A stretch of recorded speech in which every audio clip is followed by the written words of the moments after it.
Yeah, Okay. I think so. All right. So I'm here to welcome you all on behalf of Iyengar Yoga Detroit Collective. We are here in Detroit, Michigan. Actually, our physical location of the studio is in Hamtramck, Michigan, which is a little tiny town that's surrounded by the city of Detroit. And we serve the Detroit community with Iyengar Yoga. We have a few housekeeping things before we get started. So my name is Erin Shago. I'm a certified Iyengar yoga teacher and one of the member owners at IYDC. I'm also a licensed social worker here in the city. So that's my introduction. I use she, her pronouns. If you are having any tech difficulties, you'll see Elissa, who's another one of our member owners, logged in under the Iyengar Yoga Detroit Collective name. So reach out privately via chat to Elissa if you're having a hard time with tech stuff, okay? And she can help you navigate some of that. And then we are gonna keep you all muted during most of the presentation. So if you somehow are not muted and you can mute yourself, that would be great. That helps manage some of the background noise. There will be times to share in small group conversation and large group conversation. You can unmute by either hitting the little microphone icon in the bottom left corner of your screen or by hitting the space bar while you talk, okay? What else do I want to let you know? We're gonna have a hard end time at 4 because there's a couple of us that have some commitments at 4, including heading to the protest here in Detroit. So we'll include our contact information on a slide at the end if there's follow-up questions or anything like that. We're hoping to include some time for questions before 4 as well. Like I mentioned, we're going to keep you muted. If stuff is coming up that you want to ask via chat, please do. We'll also have some times to engage via chat. So be keeping an eye on the chat. And that's another way that we're all communicating throughout this. Okay. And then just to note, I think Guisik just mentioned this, but for any latecomers, this was originally planned to be a conversation on the collective structure of Iyengar Yoga Detroit Collective and how that was really helping us survive and thrive during the pandemic. In the last month, a lot of stuff's happened. And so we felt after the murder of George Floyd and the uprisings that are occurring and the way that our community needs were really starting to center around that work, that we had to center this presentation around that work as well. So we'll be sharing our story as a collective and how we center racial equity in our work as a yoga studio. And then we'll also be taking some time to kind of explore each of your experiences in your yoga communities around race and come up with some action steps individually and collectively, all right? And share out some other resources as well, hopefully. And then, yeah, so I'm Erin, I gave my intro. I'm gonna pass it over to Guisik to introduce herself as well. Hi, everyone. I'm so glad you're here. And we're here together in this really powerful moment. Because of the combination of coronavirus and the grief that we've collectively suffered from the virus, along with the murder of George Floyd. And the combination of these things has awakened this tremendous will in each of us to rise up together. So it's a time of reckoning, it's a time of transformation, and it's really good that we're all here together. My name is Elissa. I go by she, her. I am here because I see this as a time of change, and I'm very curious to see what we can do, what can come out of this time if we act as both individuals and collectively.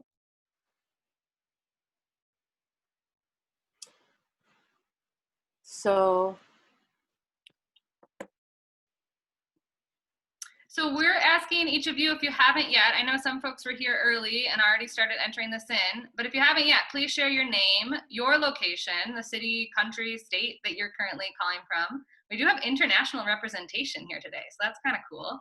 And then also a note on why you prioritize this today. We really appreciate everybody who took the time to fill out the registration forms. It helped us get a sense of what to offer. So thank you for that. And we'll just give us, and yeah, Elissa, go ahead and you can move on to the next thing. Sorry, I'm just emailing one more registration link out. Folks are still trying to get in. I think, am I supposed to go next? Nope, I'm doing the land acknowledgement next. Oh, yes. Okay, so we want to take, before we jump into everything, we want to take a moment to acknowledge the land that we are here on in Detroit.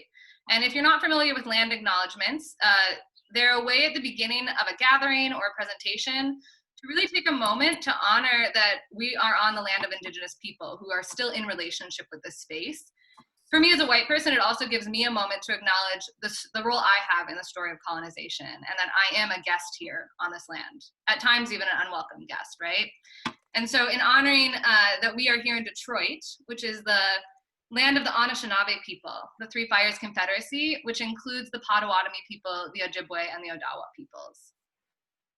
And then next is, we just want to talk about kind of the framework that we entered into this work around. So we're not going to leave a lot of space for processing these definitions. We just want y'all to know, like, here's how we're seeing it in this moment, and here's the context and container that we are presenting from within, okay? So we define racism as racial prejudice plus social and institutional power. And we acknowledge that it exists in an individual level in the ways that we each internalize racism, on an interpersonal level, the way that we enact that individual perception of racism and that internalized racism, and then also institutionally, within culture, within policy, within norms that show up in businesses, companies, organizations, boards, all kinds of things, right? Schools.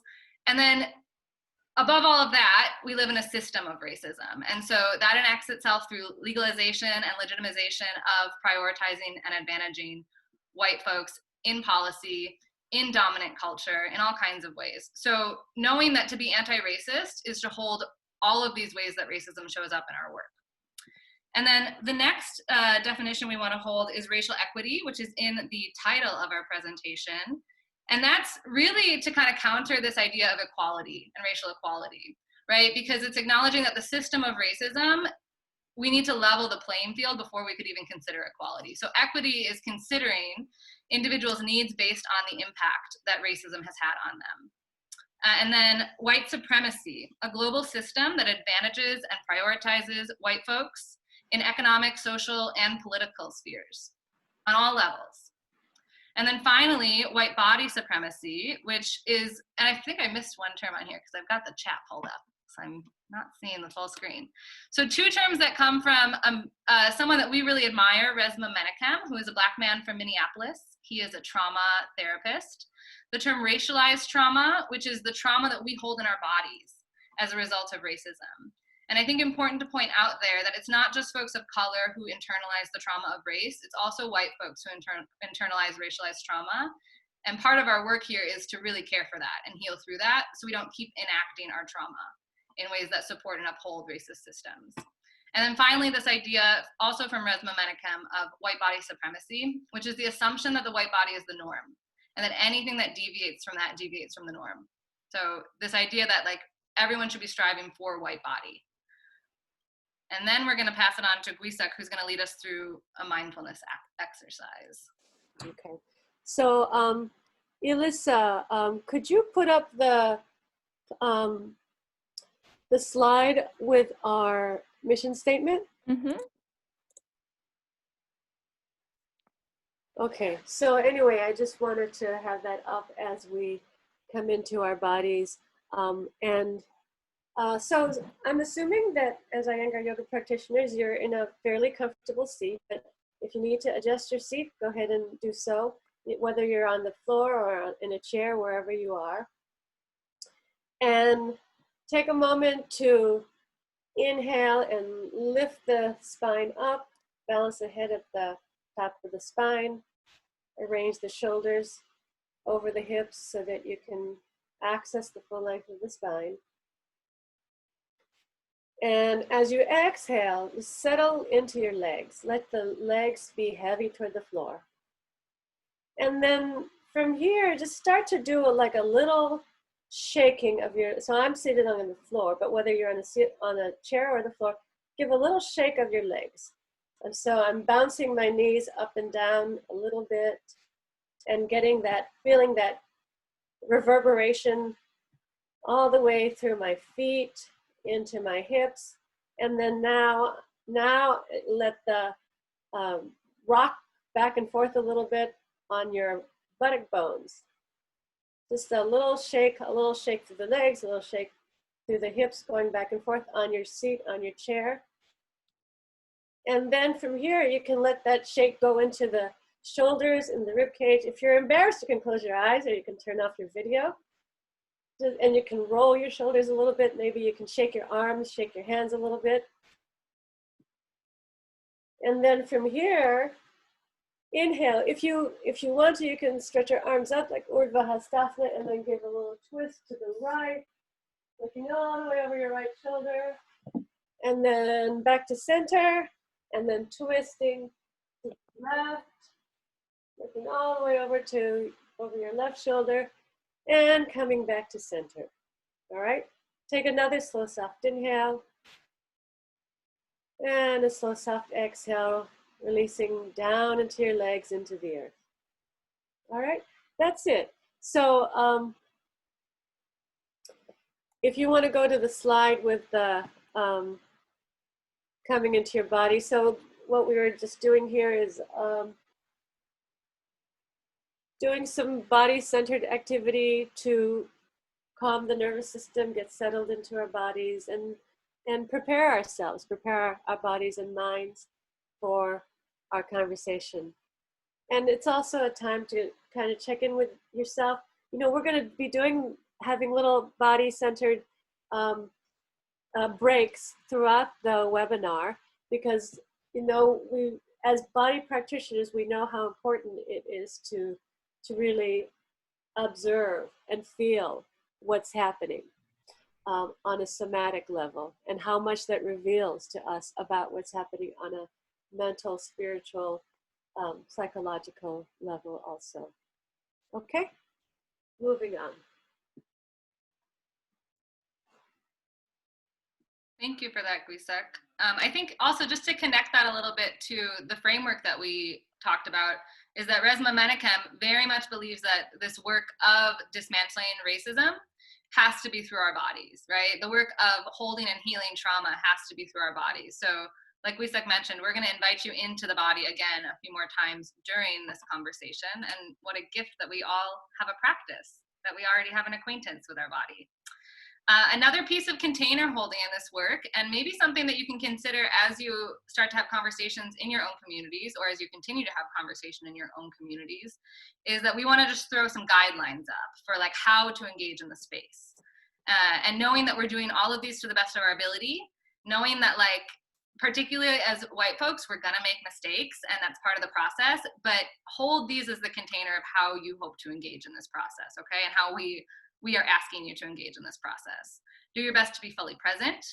Do your best to speak from your own experience. Use I statements, not to assume other folks' experience, not to try and speak for other folks' experience, but bring your experience into this process. Lean into and expect discomfort, right? Just like any asana that we experience revelation and growth in, they're not always comfortable. And so our growing edges are often accompanied by discomfort. This is not easy work. We don't expect it to be easy work. And that can be something to notice in your body too, right? Like if you get to a place where you're like, oh, this feels so good, hold that in the context of what we're talking about. Notice how much space you take up, right? This is a practice of moving forward, moving back. If you're someone who likes to talk, who you find yourself in a lot of group gatherings, holding a lot of the conversation, this may be a time to sit back and listen a little bit more. If you're someone who's often the one who sits back and listens, this may be a time to move forward and experiment with what it feels like to take up more space. Honor confidentiality, and I want to just put a caveat on this one, in that like we do want to respect each other's individual stories. We want to hold them in a safe way. Also, secrecy, privacy, keeping things in one-on-one conversations can also be like a symptom of whiteness, right? And a way that we keep this work out of the public sphere. So be considering of that as you're sharing your story, right? Is this something I need to keep secret, or is this something I feel safe sharing in a more public way because it's part of the work? We want to recognize that there's many systems of oppression, right? They are all interconnected. We are staying focused on racism today. So we don't invalidate that there are other forms of oppression and other systems of oppression out there. Today, we want to stay focused on the conversation of racism, honoring that they intersect with other systems. And then holding on to the truth that there's no quick fixes, and yet, as this moment in time is showing, this work is urgent. This work is about people's lives. So being patient with the fact that this is lifelong, generations long work, and we need to be present in the work now. And then being prepared for messiness and non-closure. We're not here to, we are not the experts. We are here to share our story and what our work looks like.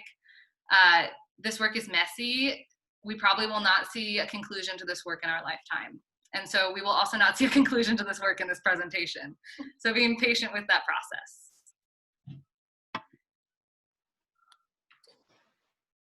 This is Guisak here. I just want to also mention that we are recording this. So there will be a recording available. And so if you find that you're spacing out or you missed something or you have to go get a drink of water or something, then the recording will be available. And it might be something that we need to listen to, watch a few times, because sometimes this kind of work, it bears repeating. So shall we move on? Can you see the mission statement? Is that what's showing? Yes. Okay. Okay. All right. So now let's talk a little bit about who we are and a little bit of our story before we move into a group discussion. Here you see our mission statement, which is on our website and framed in our studio. We embrace Iyengar Yoga as a practice for healing and collective liberation by providing high quality, affordable classes that welcome all bodies. We promote self-awareness to build a more just, discerning, and compassionate society. So in these two, you hear a reference to the healing justice movement. And that's something that you can look up and look into. The healing justice movement is started in the South with Black queer healers who were really working on connecting the framework of social justice to healing practices. And then finally, we practice cooperative economics to align our values with the ethics of yoga. And that's the aspect that we may discuss at further length and detail in a subsequent session. But anyway, that's a kind of an overview of who we are. And just to give you a little more background and why we're here today. So really this topic of racial equity, I think we need to begin by acknowledging that we need to recognize the trauma passed over generations for both white bodies and bodies of color through genocide, colonization, war, empire, slavery, land theft, and so many other ways. So white folks might not realize they are bearers of racialized trauma. But Menachem and others points out that Europeans suffered 1,000 years of brutality and then came to the Americas. So that trauma lives in the white body and has been inflicted on Black and brown bodies here in the United States. So that's what I mean when I say that all of us are bearers of racialized trauma.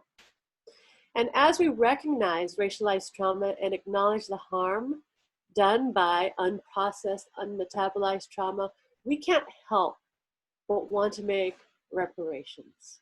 And reparations are at the heart of creating a yoga culture of racial equity. Reparations are about correcting imbalance. So as Iyengar yoga practitioners, we are very sensitive to imbalances. We can feel them in our bodies. But can we also feel them in our social bodies?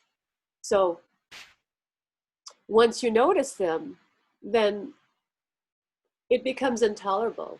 And we want to correct these imbalances. And the specific strategies for reparations will vary and emerge organically depending on each community.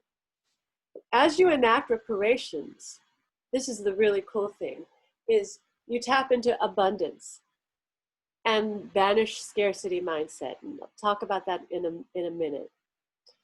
So reparations and racial equity are about truly seeing and appreciating one another. It's not about charity. It's about cultivating interdependence and recognizing that we each play a vital role and that we need each other. So back to IYDC, in 2016, we shifted from a sole proprietorship to a cooperative structure. And one of the things that we got out of that was we were able to create an organizational framework that would allow us to operate through a racial equity and reparations lens. And before 2016, Michelle Pearson, who's here today, was the director and owner of Iyengar Yoga Detroit.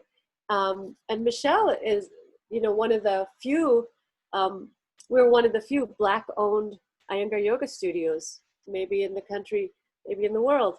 And but nevertheless, the single proprietor structure, we didn't have enough support in creating the yoga community that reflected the racial and class makeup of our city. So our studio is in a working class, multiracial neighborhood, 49% poverty, and the city of Detroit is 80% Black. And many of us live in neighborhoods that are primarily Black or Latinx, Black and brown folks. So we wanted our yoga community to reflect that reality. Before the pandemic, about a third of our classes were community gift, sliding scale, $5 and up. And during the pandemic, we decided to make all of our classes, including this webinar, community gift. And the community gift model is really quite beautiful. We really love it. It cultivates, like I said, a spirit of abundance rather than scarcity. It cultivates interdependence and trust in one another to take care of each other. So as Guruji reminds us, giving does not impoverish, nor does withholding enrich us. And so this community gift model, it makes you admit and recognize where you are on the economic spectrum. So you can see this visual here, which we have on our website. Those who have more money are encouraged to gladly give more. Those who have less money should gladly take more. In the community gift model, you don't have to apply or ask or barter your time because, let's face it, poor folks are already strapped for time. Now, this workshop is an example of how well the community gift model works. And many of you chose today to pay on the higher end of the suggested range. And that is enabling others to pay on the lower end. And so for the most part, it works really well. And it is a matter of educating the community, but people understand this community gift model in their bodies, because we can feel the imbalances and the need to correct the imbalances in our bodies. So anyway, we realized that community gift classes are not in, and that we realized we wouldn't have racial equity if only white folks with money showed up. So we know we need more teachers of color to create a community representative of our city. So this year, we started this radical revolutionary paid apprentice program. And you can read about it in detail on our website. But all of you know firsthand how difficult and expensive it is to become an Iyengar yoga teacher. It's years of commitment. And the hunch that we had was that there were actually quite a few folks of color who would love to learn how to teach Iyengar yoga if they were given half a chance. And we were right. So as of July, we have 5 paid apprentices of color. The program is divided into 3 terms of 6 to 12 months each. So it's a long haul. We know that it's not a 200-hour thing. It's not a 500-hour thing. It's several years. And so the first term is just studying, coming to class twice a week, coming to workshops and teacher trainings. The second term is studying and assisting, coming and beginning to assist in the yoga therapy class and in a beginning class. And the third term is studying, assisting, and supervised teaching. So we walk them through all the steps. and they get a monthly stipend to help cover childcare, transportation, supplies, cost of living, plus a full scholarship for all the classes, workshops, and trainings. So we have an amazing crew of apprentices this year, and it's really exciting and culture shifting to imagine them teaching in a few years. And we love having them as part of our core community, and they love having the chance to deepen their learning. And one of our apprentices, Dawn, was going to be co-presenting today, and she's tending to an emergency in her neighborhood. Her neighbor is going through a really a tragic loss. And so I mentioned this as an example of how women of color are the caregivers of our communities. And so we're doing so much emotional labor on behalf of our collectives, our families, our neighborhoods, our people. And so it's really hard to make space to do something like Iyengar yoga teacher training. And so the paid apprenticeship program is a way to support that effort and a way to make it just a little bit easier to make Iyengar yoga practice and study a priority. But I don't think that we can underestimate really the effort that it takes, and especially for people who have been in marginalized communities and who are playing multiple roles in their communities. So these are just a few ways that we approach racial equity, and Phyllis is going to talk a little bit more. All right, so I'm going to talk a little bit more about some other ways that the cooperative structure lets us focus on community. So during this pandemic, we haven't felt a rush to reopen our physical space. As Guisak mentioned, all of our classes are community gift right now online. And we have had a few people who have given us sizable donations during this time. So that's, again, kind of paying it forward for those people who might not be able to afford classes if they've been furloughed or what have you during this time. The cooperative structure also allows us to share the workload among our members. So we actually have 3 tiers of membership. So we have our owner circle that we refer to as the Ananda circle. So that's 3 of us right now. Then we have what we used to call our voting circle, which we now call our jnana circle. So we think of that as like our knowledge base. And then we also have general membership. So again, we can share the workload among these 3 tiers. So if there are 3 of us on the owner circle, all of the work to run IYDC doesn't fall to just one person. And if one person is better at looking at finances and another person is better at grant writing and narrative and maybe communicating initiatives out on social media, then we can share, Skillshare, and kind of divide up the work in that way. And then we can also call on the jhana circle, that second tier. Again, that's kind of our knowledge base. So we have reached out to those members with surveys, so we kind of get their input on decision-making processes and things that they would like to see changed within IYDC. And the great thing about that is it used to be $100 a one-time payment to get on that tier of membership, but ever since we launched our Patreon membership, that does away with this asking for a large lump sum at one time, and it allows members to pay a smaller amount of money each month. And that has actually let our jhana circle grow, which is really great because then we have more people who are interested in taking on that input. And then a really great example of how we've solicited informal feedback. So we do that when we were in the physical space. We would informally ask students questions about how things were going at IYDC before and after class. But a really great example of that is you saw the mission statement at the beginning of this presentation. So that was brainstormed up at an owner circle meeting on those giant sticky notes. So we actually put those up in the studio. So those hung on the wall in the studio for a couple of weeks.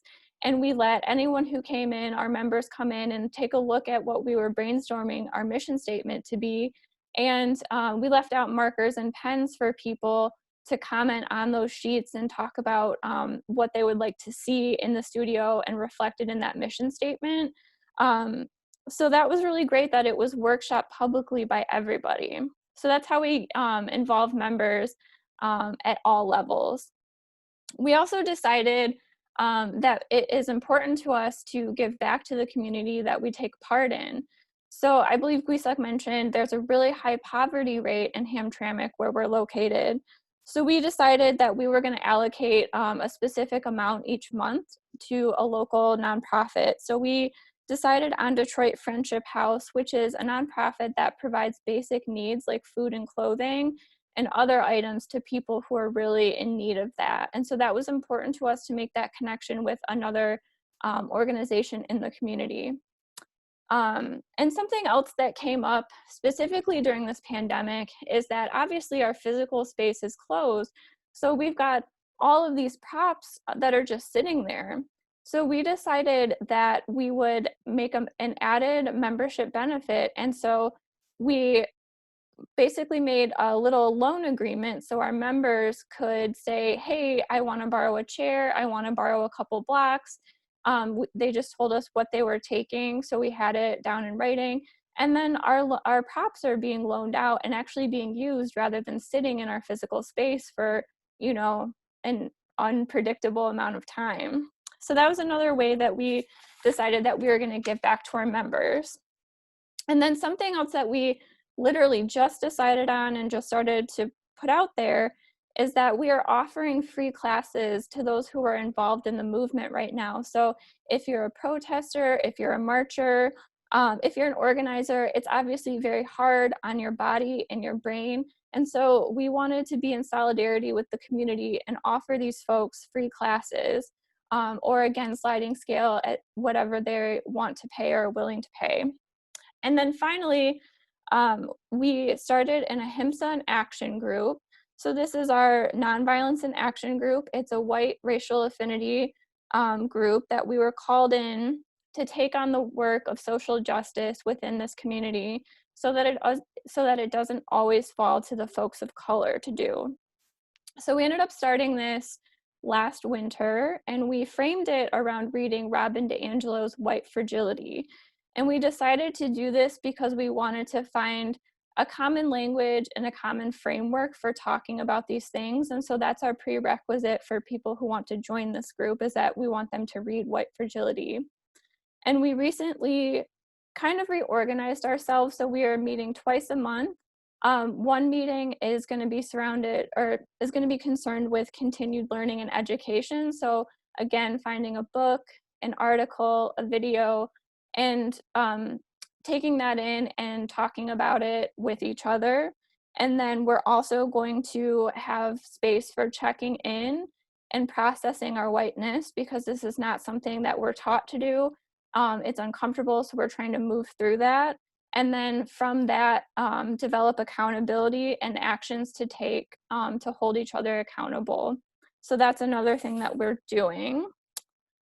And now we are going to break everyone out into rooms of about 4 people. And we want you all to discuss, keeping in mind the guidelines that Erin had laid out at the beginning.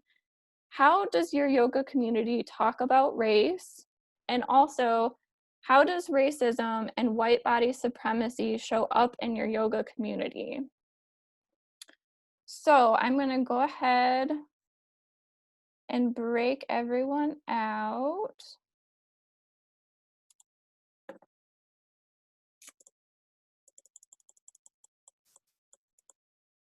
Okay, so we're going to have 3 or 4 participants per room. We're going to take about 15 minutes so everyone can have some discussion, and then we'll come back and talk about it as a group. So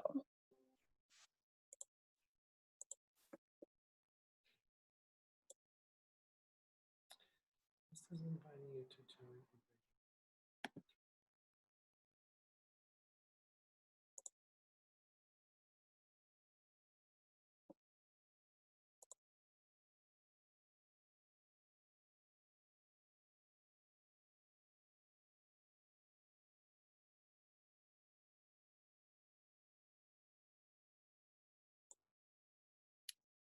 All right, it looks like we have everyone back in. So, Erin, are you there? Here. Okay. Turning it over to you. All right. So we want to take a minute before we go into sharing back with the larger group on what you experienced in your takeaways or in your small group discussions on just checking in with the body again. So find yourself in that comfortable seat that Guisak invited us into earlier. Your choice to leave the eyes open or closed, whatever helps you settle into yourself in this moment. And just taking that moment to tune into the body, to notice what your body is calling your attention to. Right? Maybe there's a feeling of resistance. Maybe there's a feeling of what Resmaa Menakem calls bracing or gripping. Maybe there's a feeling of hope in the body or a sense of affirmation. And so taking a moment to evaluate that, to study that, to notice that before we move back into that intellectual or verbal space of sharing.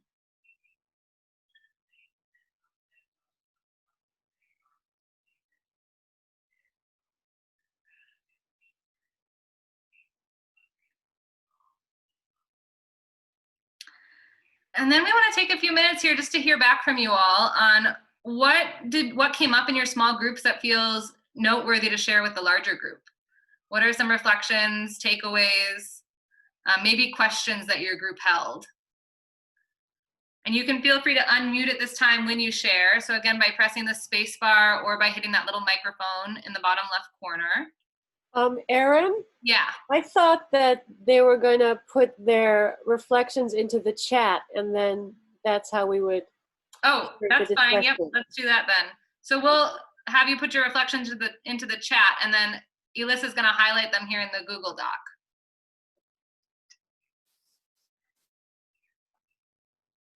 So we'll go ahead and pull these questions too.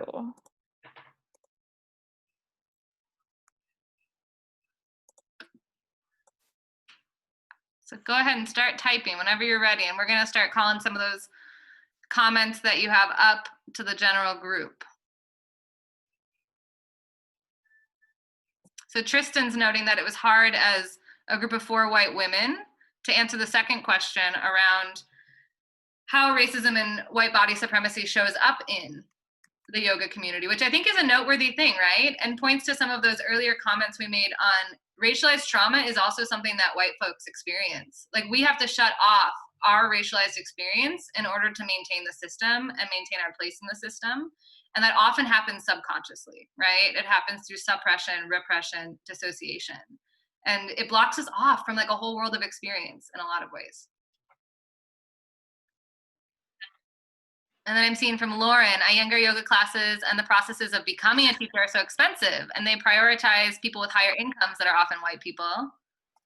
That came up in my group as well, of how challenging and taxing and how many resources you need to make it through the process.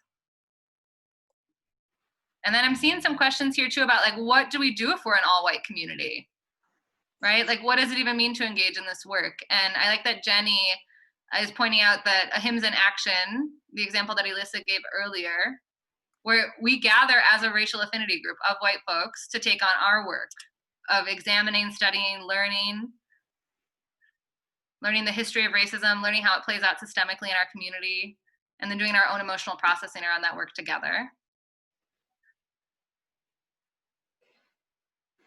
So what I'm noticing so far in the chat is the difficulty of really discussing and naming the issues of race if you're white. So I think that is a really huge step. I mean, that's really the first step in addressing racial equity, is being able to identify the issues of racism and racialized trauma through the experience of a white body. Mm-hmm. That is huge, huge. and absolutely necessary. Yeah, it's making me think, Lisa, of that, and everyone, of that. There's kind of these like memes or article. There's a lot of stuff going around social media right now that I'm really appreciating. That's naming that racism isn't an issue for people of color, right? Like, I mean, it impacts and it's a system that traumatizes people of color, but the work of dismantling racism is the work of white folks, right? But it's interesting that as white folks, our default is to be like, oh, race shouldn't come up unless there's a body of color. And so we don't know how to bring it up, or we don't know what there is to discuss. Yeah, really useful observations around that I hope will, inspire some action items as we move forward.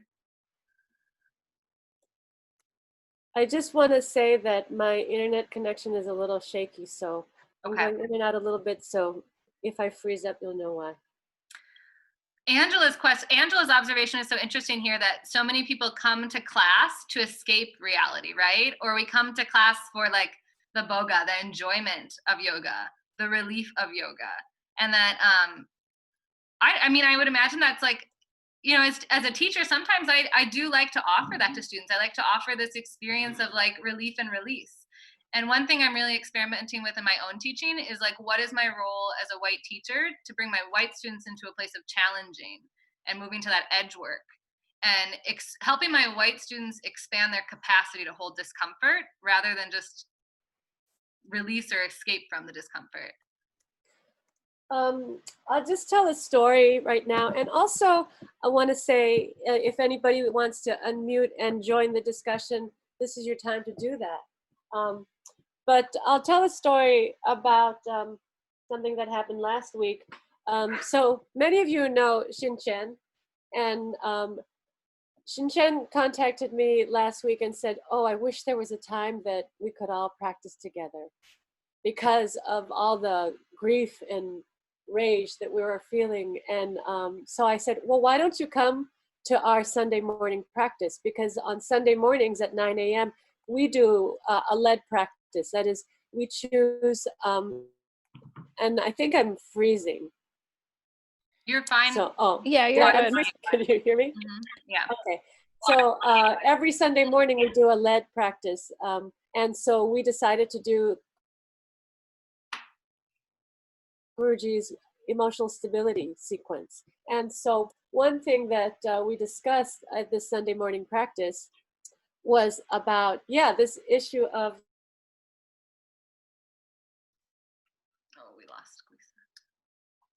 like using yoga to relieve stress. And I'm just gonna wait because maybe you want to type it in, Guisa? Okay, am I back on? I think I was freezing before. Yeah. But okay. So was the idea of using asana to actually build up the pressure. So for people who have been able to escape pressure through yoga, and white folks who have had the privilege of being able to zone out and dissociate whenever you want, can privileged folks, can white folks use the asana to actually build up pressure and to build up the capacity for confronting what's uncomfortable, confronting trauma, confronting the painful parts that have been suppressed. Another time in our Sunday morning lead practice, a lot happens apparently in our Sunday morning lead practice. I asked the white participants, I asked, how many of you have to the stories of struggle from your parents and grandparents and great-grandparents? And most people didn't have any connection or very little connection. So that's huge in terms of like being able to bypass racialized trauma and the story of immigration. I also appreciated, someone noted that as a yoga community, I can't remember, I saw it somewhere in the chat here, you can speak up if you want to elaborate more on it. But maybe as a yoga community, like reading White I'm Fragility. gonna just turn because my connection. Okay, sounds good. As a yoga community, reading books like White Fragility instead of just the Sutras of Patanjali. One of the things I appreciate so much about our IYDC community is that in our intermediate class on Saturday mornings, which was formerly a 2-hour class on Sundays at the studio, we do a half-hour sutra study in the beginning, and all the students are engaged in conversation on it. And because of the culture and framework we've created around doing anti-racist work as a yoga studio, we're reading and rereading the sutras through this critical lens of racial justice, you know, and it's just like such beautiful conversation, and our apprentices get to engage in the conversation, and I've never heard conversations like that in any of the Iyengar spaces that I occupy, because it's not just this like signing on to agree with and believe in and take the old understanding it.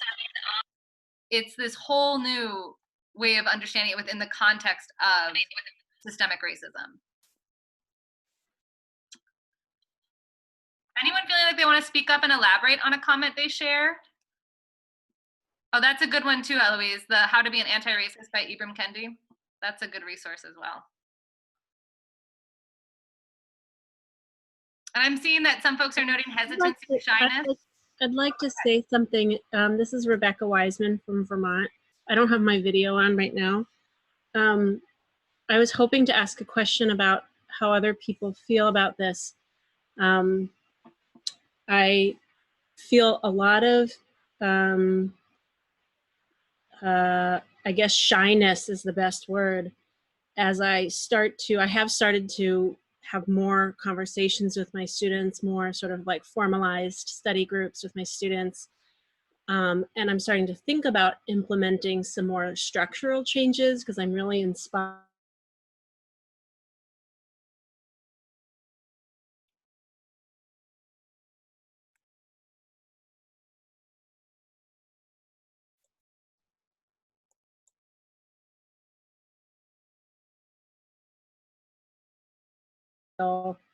Like it's my responsibility to do it, but I also don't really feel like it's in my nature to do it. So I know that's not a really specific question, but just I'm wondering if anybody's experienced that and has worked through some of that, and some suggestions for working through that. Yeah, I do. This is Helena from Milwaukee. I'm a student. I've also done some teacher training, and I'm planning on going out for certification. For me, it's all about like how to be a better white ally. It's hard to like, you know, I think take that first step and self-identify as, you know, a person living with internalized racism and somebody who's part of the system. And like, I really need to open my eyes up to that. But I think that like, you know, Guisak's encouragement to go public and things like that has made it easier, and conversations like this has made it easier to take that first step.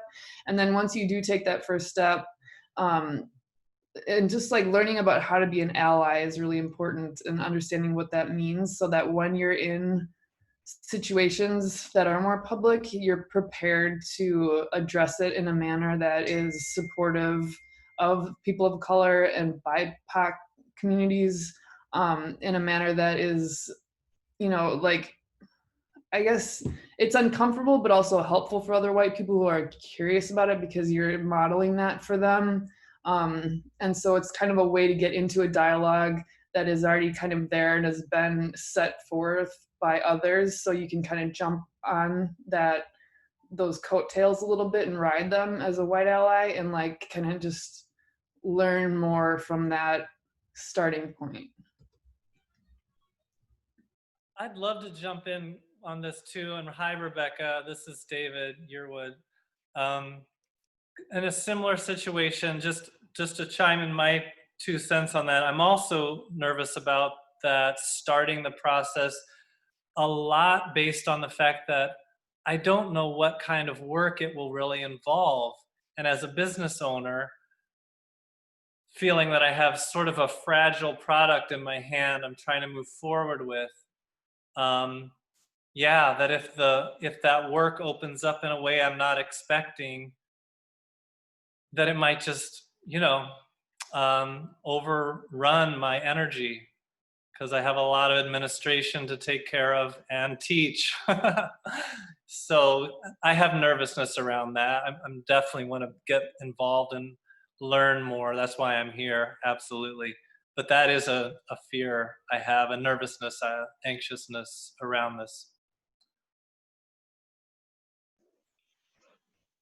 Hi, it's Valeria. I use she and her pronouns. I'm an apprentice-ish at IYDC, and I've been practicing for about 3 years in Iyengar yoga, but have been practicing for a little longer than that in community organizing, and have done like various projects and like caucuses on anti-racism, mostly recently with other Jews.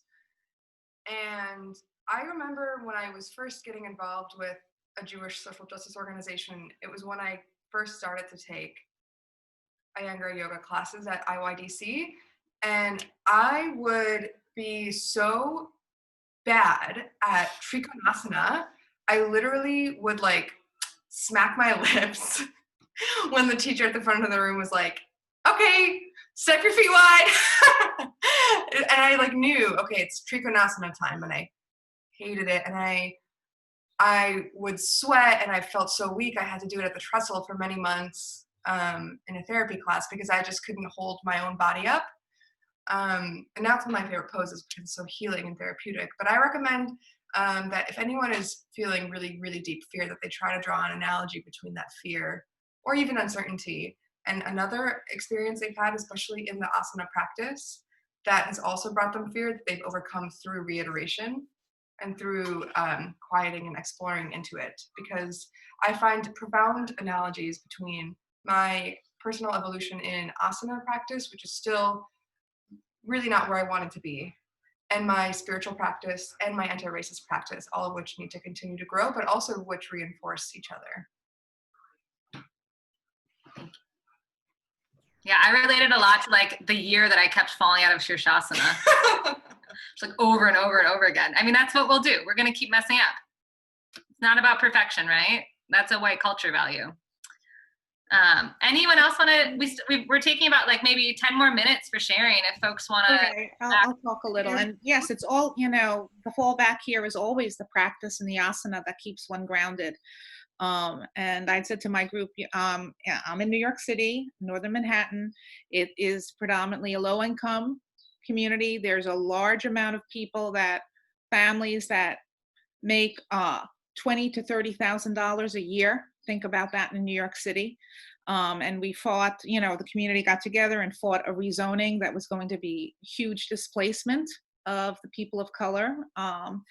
We're a diverse community, and that's, that really woke me up to, a lot of assumptions I was unaware of regarding race, because I met all sorts of people that I would have never contacted. They weren't coming into my realm, even though we all lived here together, and as the yoga studio I teach at, I'm an Iyengar teacher, but it's not an Iyengar studio. It's been there for 10 years. I've been there from the beginning, and it has always been a struggle to bring in a reflection of the community as our students. We're always getting older white women that were higher income.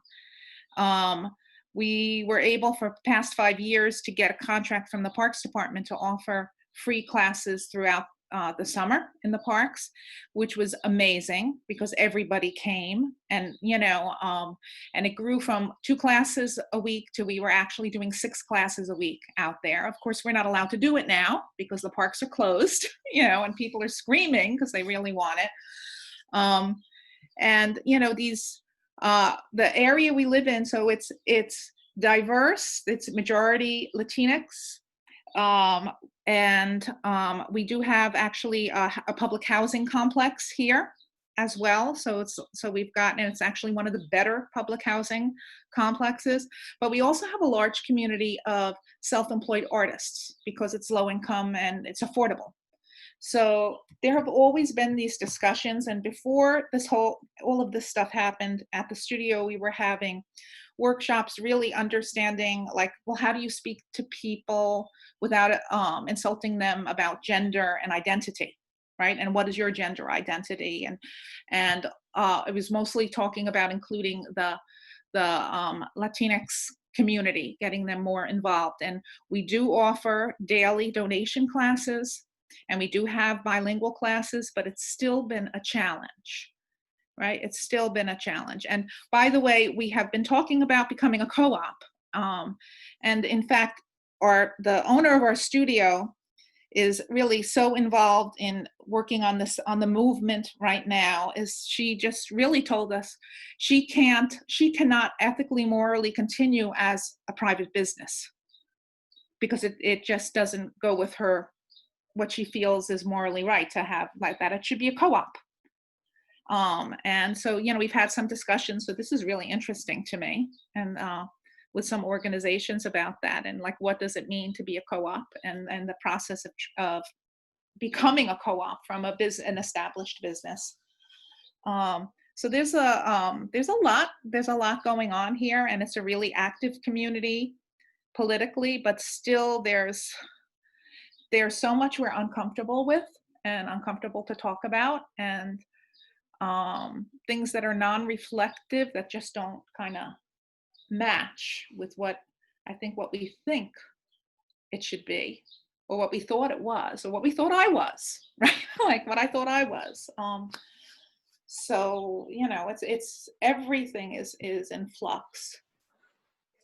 I'm sorry I had to slip out for a minute while I had to reboot my computer, and I'm not sure what all I missed. But if I could just jump in here for a moment, there are a few things that came up before I got disconnected that I would like to address. And one is that, first thing is that this desire to like not look bad, or fear of saying the wrong thing, or being embarrassed, or like fear of offending somebody, that is part of white racial trauma. And that is training. White conditioning. And I think that is really important to dismantle. And so for white folks to be able to talk about race, you're gonna make mistakes, you're gonna embarrass yourself. That's okay. It's perfectly fine. You're gonna stumble. Like, remember when you first learned Adho Mukha Svanasana? I mean, it's gonna be maybe not pretty, and that's fine. But here's the thing: if you don't talk about it, you are racially traumatizing Black and brown folks. If you don't bring up race. So just to say a little bit about my experience, I mean, I have like unsubscribed from like email lists and podcasts and things like that when organizations have not been addressing race in the last 2 weeks. I mean, it's like your city is on fire, your community is on fire. I'm not exaggerating, my community is on fire. And for an organization to not mention that my city and my people are burning, it's deeply offensive to me. And so even if you're not in a community that is going through what, for instance, Detroit is going through, our nation is in turmoil. Our nation is in upheaval. Our nation is going through an incredible, sacred, raging, burning fire of transformation. And so for an organization or an institution to not notice it and to not comment on it, it's very hurtful. It's very offensive. No matter how clumsy, something needs to be said. Thank you for that, Gwisak. Thank you, Gwisak. Can I comment on that? Thank you so much, Gwisak, for saying that. I think it's such an important place to come from for all of us. And I know for me, I think back when I first started teaching, and I was teaching in like big yoga studios where it was like a mix of students. Not all students were Iyengar students. And I was very nervous to do the invocation So I just like do an Om once. I was very nervous about talking about the sutras. And so when this came up, I looked at it that way, that I had to, just say to myself, this is who I am. I need to speak about this. And I decided to do that when this happened, when George Floyd was killed. I said, I agree with Gwisak. I couldn't not say anything. And I'm not in a community that's, I have some of the concerns that David and Rebecca said, but I brought it to the sutras and said, how do we look at this through the lens of the sutras to begin that conversation? And I was actually quite amazed at how relieved the students were. And yes, some were uncomfortable, didn't speak, but I felt like just the way it's my responsibility to talk about the sutras, because it isn't just a physical practice, I had to bring this in too. And I had to, I wasn't going to knock people over the head with it, but I had to get us to start thinking about that. And as yoga practitioners, how does our spiritual practice interweave with this, and how we start talking about this and processing it. Thank you for that. Let's see, any last minute perspectives? And I think one way to kind of check in on that move forward, move back guideline that we named earlier was have a lot of people from my shared identity or experience spoken already? And is this a chance to make space for folks whose maybe identity hasn't been represented in the conversation yet? So if there's any last burning desires to share from folks who feel like your perspective or your experience or even your racialized identity hasn't been represented yet, and you feel like this is a space to share it in, now is a time. I just wanted to mention, you mentioned it before, but you said to move from a space of abundance instead of scarcity. So just to put the perspective there that first of all, there is no other way but to be active, an activist in this time. And second of all, there is so much abundance that's we even have no idea what's the transformation that's possible, but we have to do the work. Thank you for that. Could I make a comment about what some of you have said about being afraid of offending people or pushing students away? I remember, well, I've known Gwisa for many years now, and I remember a few years ago on Facebook, she started posting about white supremacy. And I was kind of what is she talking about? She's kind of taken this too far. And I'm well, I'm not in the KKK. What are and I couldn't really hear it. And it wasn't until the last presidential election that I was just so pissed and so I just wanted to move to another planet. And it finally dawned on me. I was oh, I'm so pissed because I'm a woman and I've experienced assault, but I didn't have to deal with race on top of this. And that's what made me really wrap my head around what Gwisa was talking about and how deep it is. And it's just in every layer of our society. So we might say something to our students that might be uncomfortable at first, and they might not be receptive at first. And sometimes it just takes a little time to sink in. We've been saying about asana, it takes time for the poses to penetrate. You have to practice. So, and it's uncomfortable, so it's uncomfortable for all of us, all of us waking up and communicating with our students and how we're going to move forward in this time. So that's my 2 cents. I wanted to say something just on the flip side. On the flip side, as I was starting to go through teacher training, I was having a really hard time justifying spending so much time in a liberation practice that wasn't talking about class, race, gender. I was really struggling. And then one of our samachars had some information about what Detroit was doing.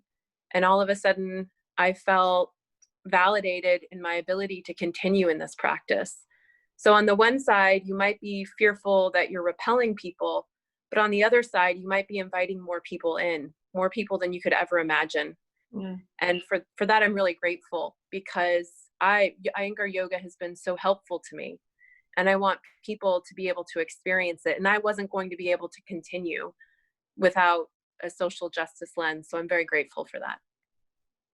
Thanks, Leanne. I think we'll take that as the last comment, and that's a beautiful place to end, right? Because I think what you're highlighting too is that as long as white folks stay silent around this stuff, we are in fact perpetuating systems of white supremacy and excluding. So in the very act of like stumbling through the awkwardness and the very act of being uncomfortable and like doing our own work and those whole I statements and speaking from our experience, like we could actually be opening up like whole cultures of space. And really expanding what abundance means in our community. And it's part of the liberatory practice. So I want to invite you all to sit one more time. Call yourself back into your body.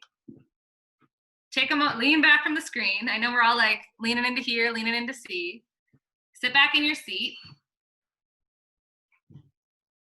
Notice and acknowledge what's coming up. Maybe you feel it in the body. Maybe you feel it in the muscle, in the organs. Maybe you feel it in the breath. Maybe you feel it in the energy of the body. But sit with, hold whatever is coming up for you in this moment.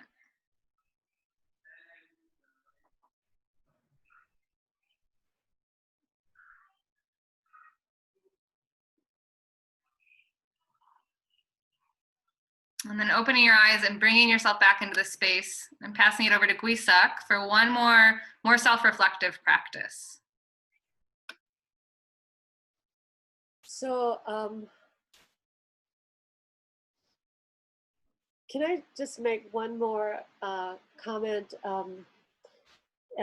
in response to what David Yearwood was talking about? And that's when my connection started to go bad. But I did hear David's comment and concern and question about how to, manage this whole other layer of work along with all the other responsibilities that he has and that many of us have. And I would like to just offer on the possibility that when you take on this kind of work, that it's opening up a whole other realm of participation and community. So for instance, David, I understand that this takes a lot of emotional labor. It takes a lot of physical time. But even so, there might be ways in which by demonstrating that you're doing that work, by modeling that you're doing that work, that other folks are inspired. Like, I'm really grateful for Anne and Leanne speaking about how they were affected by things that other folks have done. And so you might be opening up to a whole other realm of community, a whole other level of community by creating these open doors. Gwisak, do you mind if I add to that too? Go ahead. I think, so this links back to like our cooperative model. We have people that have given us so much, like our community is so generous, right? And they're not generous just because they like yoga. They're generous because they believe in what we're doing, and they believe in the fact that we're centering racial equity as part of our mission and as part of our programming, and that we're really doing the work to like embody it and hold space for folks to do that work. Like our community has shown up more abundantly financially to support us because of how we center this work. And unsolicited, like we do a little bit of fundraising, but for the most part, folks are like, we are excited about this. We care about this. We want a space to take on this work. That pairs with our yoga practices and matches with our yoga values. So I can relate to like that feeling of fear and anxiety when we first started the co-op and when we headed into the pandemic period. And I continue to be proven wrong. Like I continue to be reassured that like we're here to hold each other. So for this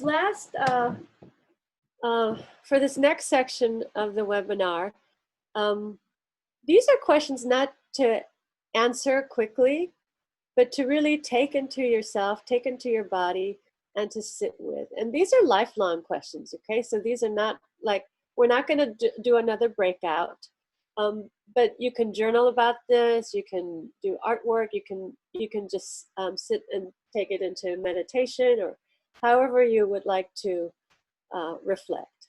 So here's the first reflecting question. So think of a time you enacted, witnessed, or experienced racialized harm in your yoga community, perhaps without realizing it at the time. So we're trained to think of racism as like a personal attack, but actually I hope that you are recognizing that it's not a personal thing. It's much larger. It's the water that we're swimming in. And so can you think of a time that maybe you unwittingly created racial harm, or you witnessed racialized harm taking place, or you experienced it as a Black or brown person, you experienced racialized harm, or as a white person that you experienced it within yourself. And not just like out in the street, but in your yoga community. So just think about it. Don't try to name it, process it, get it out of the way, but see if you can think of a time when that happened. Because I can think of many times, many, many times, many examples of racialized harm in yoga communities. So I hope that you can also. Okay, next question. What is an example of racism you can identify within yourself? So we've already named and discussed racialized trauma. And so if you recognize that you are a bearer of racialized trauma, that as a white person, that your ancestors experienced trauma and brutality that was passed on from generation to generation, and that trauma and brutality was then pushed outward, blown through other communities, Black and brown communities, then hopefully that is a way in which you can start to recognize that racism is living in each of us. And for me, as a person, as a colonized person, you know, my family, I'm an immigrant, and my people were colonized, and my people have experienced genocide and war, and so I'm carrying that racialized trauma within, and everybody in this webinar, everybody who's alive is carrying racialized trauma. So what is an example of racism you can identify within yourself? We have to be able to name it. We have to be able to identify it and locate it and name it if we're going to do anything with it. And then moving on, what is an example of racism you can identify on an institutional level, such as at your yoga studio, in your regional association, nationally, internationally? I've already named one example of how silence, an absence of discussion can be experienced as racism, can be experienced as racialized trauma. And so if it can be that easy to enact racism on an institutional level, then surely you can think of other examples. Surely you can think of other ways that racism has shown up in your organizations and institutions.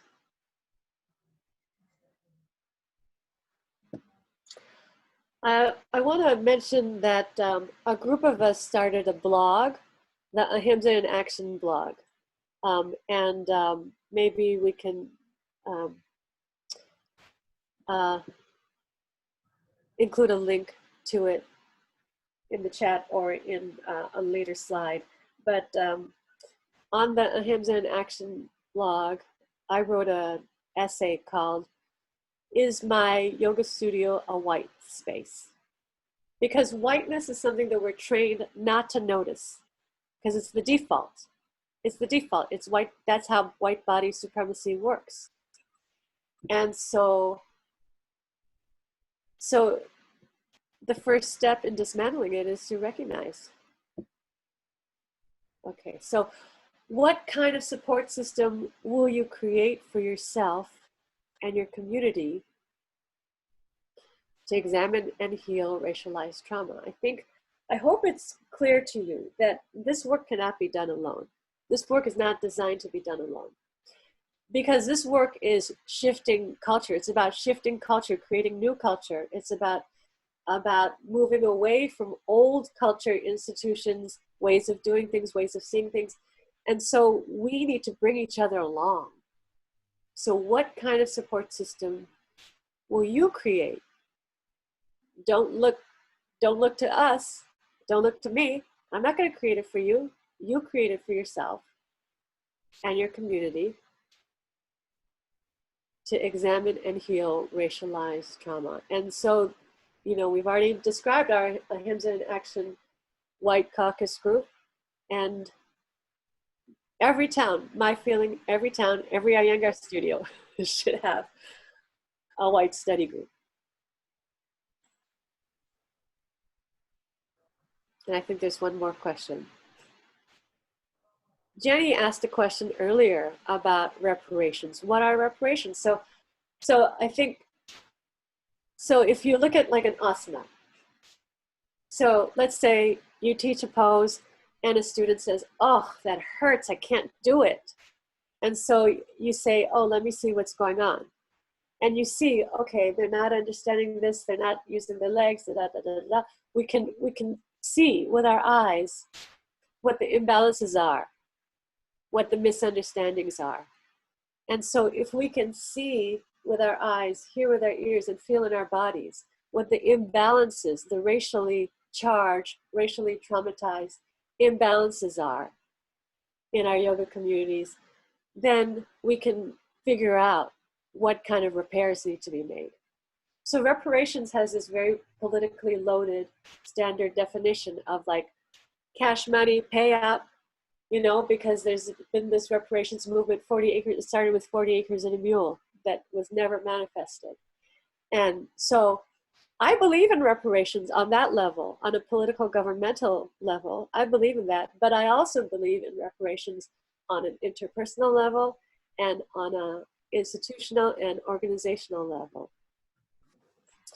So each community will have to figure out what can reparations look like in your community, in your yoga community. Okay. Whoops.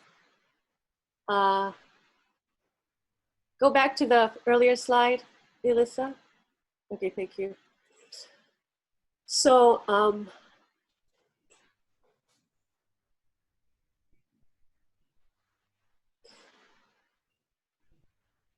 let's just let that settle in. Let's let these 5 questions sort of settle in for a moment.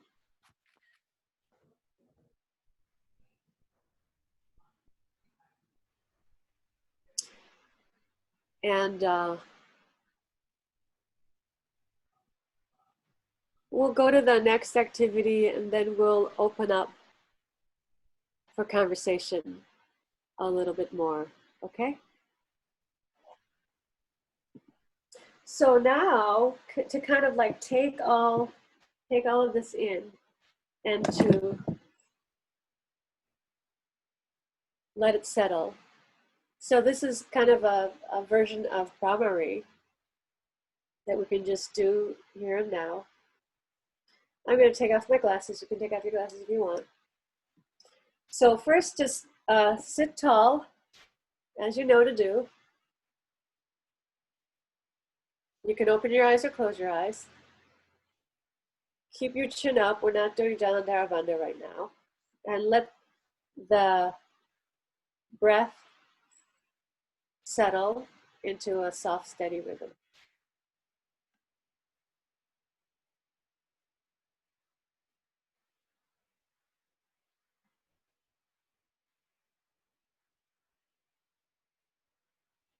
And now, take a slow, soft inhale. Rest your hands now on the crown of your head. Just lightly rest your hands on the crown of your head. And exhale on the hum.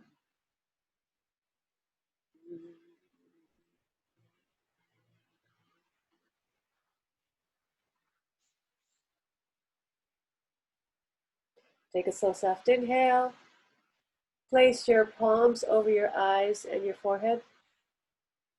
Exhale on the hum.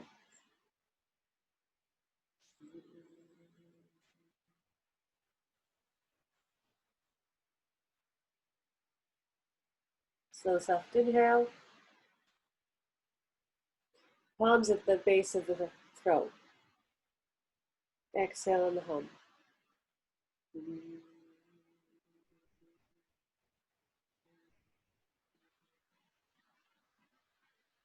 Slow, soft inhale.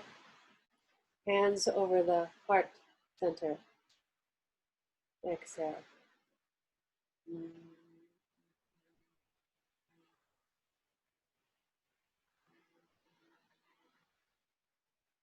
Slow, soft inhale. Hands on the solar plexus.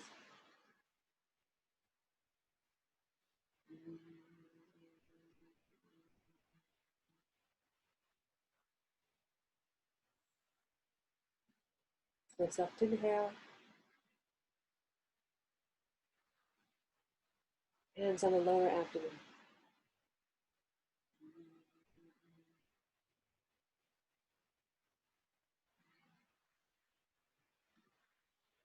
Slow, soft inhale. Hands at the front groins.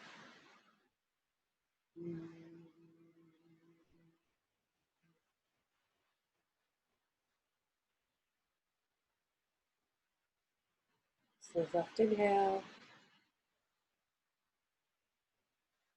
Stroke down your left arm with your right hand.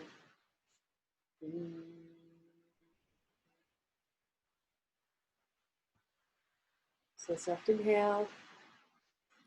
Stroke down your right arm with your left hand.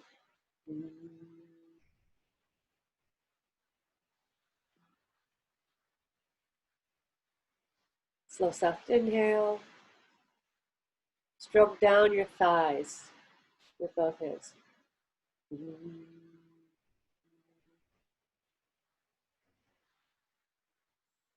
You can take a few more cycles, going back to any spots that you need to.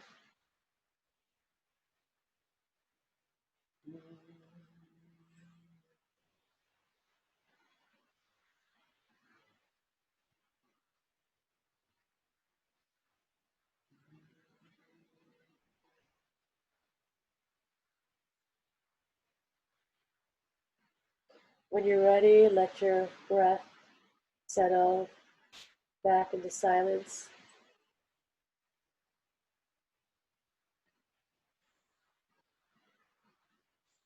Rest your hands on your lap.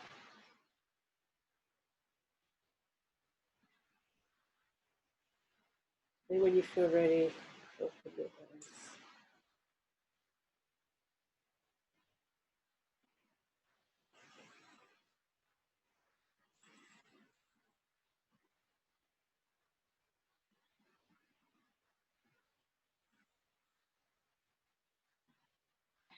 Maybe before we open up for questions, Elissa, do you mind going to the next slide on upcoming events? So just before we'll take a few minutes for questions, acknowledging that, again, we're ending at 4. So note for yourself, like, which questions can I bring to other folks in my community and which questions may benefit the whole group here. And I wanted to point out that we do have some follow-up opportunities. So IAMWOW, the Midwest Association, is hosting an event on Sunday, July 12th from 6 p.m. to 7:30. Our local Detroit Ahimsa in Action group will be hosting that on how to start a white racial affinity group in your own community.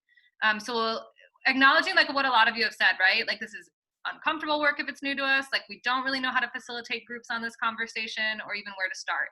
So we're going to give a little jumping pad there to bounce off of and do your work in your local spaces. Every Thursday from 9 a.m. to 10:30 a.m., Guisak hosts Black and Brown Yoga, which is a space for people of color. It's a community gift space, and it's folks can email us. So if you are a person of color and want to attend this class, or if you have peers that are people of color that you think would like a space like this, email us to get the login info on Zoom for that. And then lastly, this coming Wednesday, Avery Calapa where is Avery in New Mexico, right? Yeah. So Avery and I and some other folks, I just threw our names on here because we've been in most communication. We're going to hold a space on Wednesday to just like hold space for white folks around these conversations, right? If these frameworks and definitions and some of the terminology or concepts felt new to you today, we're going to use that as kind of a, let's talk about definitions, let's talk about what structural racism and white body supremacy is. It won't be a ton of processing space for this first meeting, but it'll be a more educational event on what are folks talking about right now, and an opportunity for white folks to work with other white folks on that. And then if there's any, in our last few minutes here, if there's any questions that folks have for Guisak, Elissa, or I, now is your time. And here's this last slide here offers ways to connect with our studio.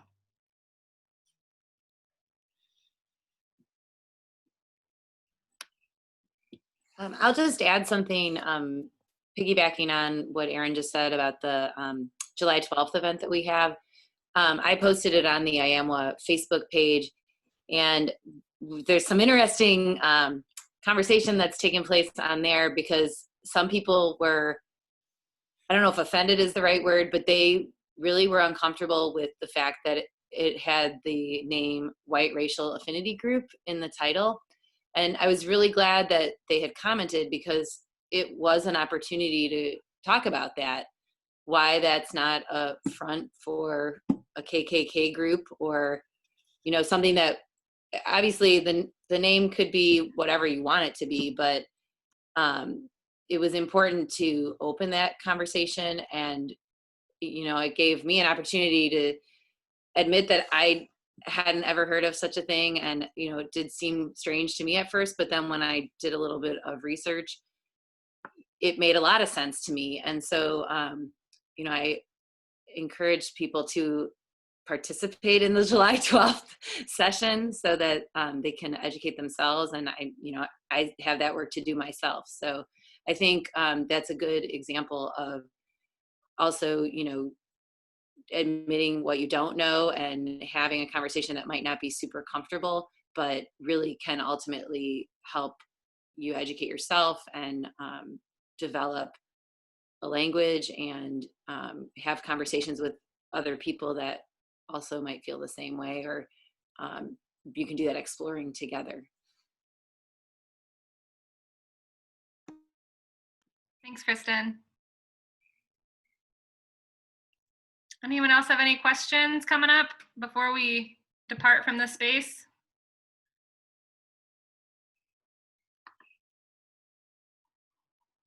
I have a little bit of concern.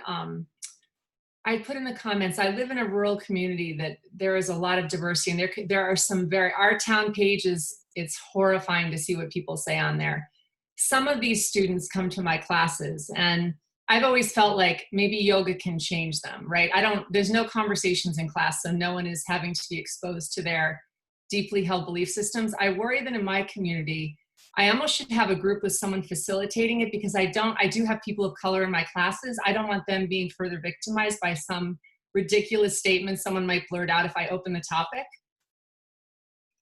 So I didn't know would anyone help with that. Anyone have thoughts or can relate to Kathleen and what she's going through in her community? Kathleen, you absolutely should not expose folks of color to those kinds of situations. I think that that needs to be really clear, that you know, we cannot expect white racialized trauma to not harm.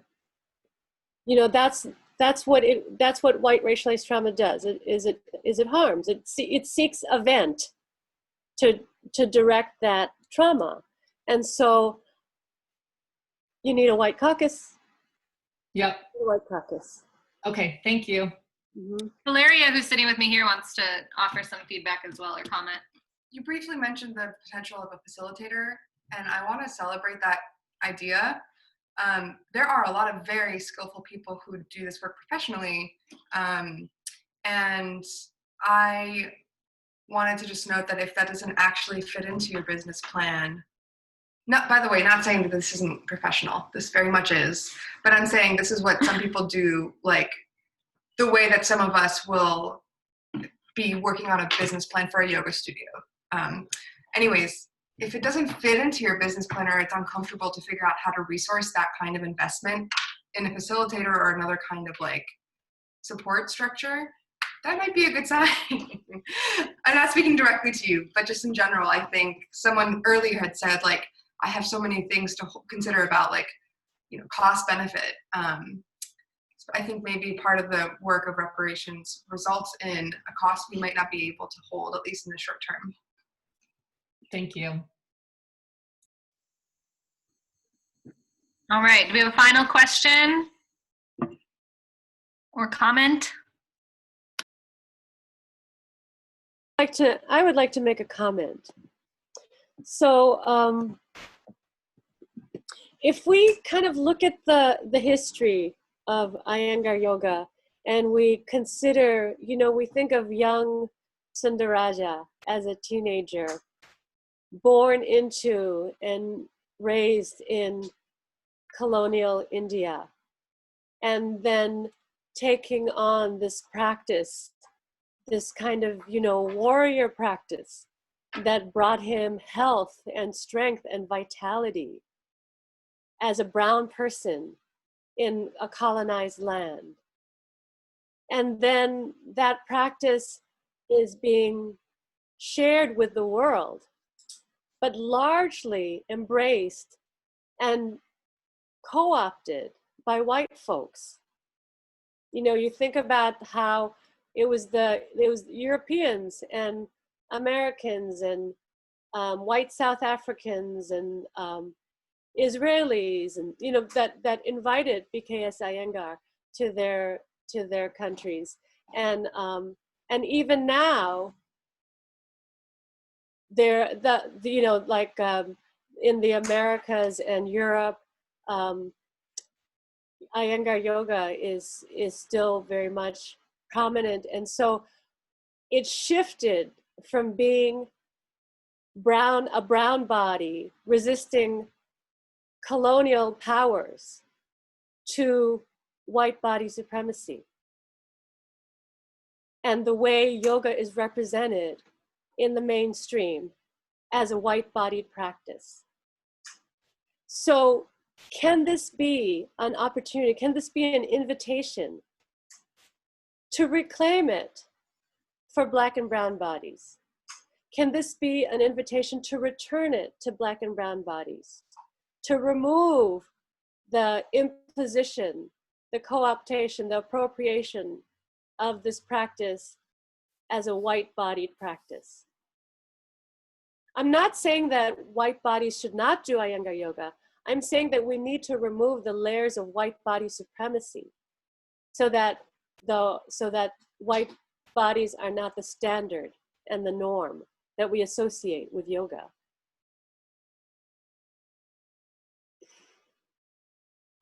So That's my closing thought. I think we should leave it there. It's a beautiful last thought. And it's 3:58, and we got some protests to get to, and we hope you all got something out of this experience. We're welcome to your feedback in other ways, and hope we see you at some of these future events. We'll be saving the chat and emailing it out as well as a recording too when we get that edited down. Just the beginning of me looking at my computer. So thank you all for coming. Thank you. Thank you. Thank you so much. Thank you so much.